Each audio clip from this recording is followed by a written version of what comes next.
আমি প্রথমেই বলছি যে চাঁদাবাজির বিরুদ্ধে যেটা আমরা প্রথমেই বলেছি, এখনো বলছি, এটার বিরুদ্ধে আমাদের অবস্থান জিরো টলারেন্স।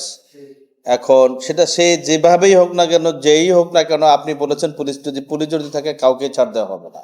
এ ব্যাপারে আমাদের অবস্থান খুবই ফার্ম, এবং এই ব্যাপারে আমরা কাউকে ছাড় দেবো না, সবাইকে আইনের আওতায় আনা হবে। বলি খেলাকে ঘিরে আমাদের পর্যাপ্ত নিরাপত্তা ব্যবস্থা গ্রহণ করা হয়েছে। আমাদের যেরকম সবসময় থাকে যে আমাদের ফিক্সড পেট্রোল থাকবে, মোবাইল টিম থাকবে, আমাদের সাদা পোশাকি পুলিশি ব্যবস্থা মোতায়েন থাকবে, গোয়েন্দা তৎপরতা থাকবে, এবং আমরা ওয়াচ টাওয়ার থাকবে এখানে।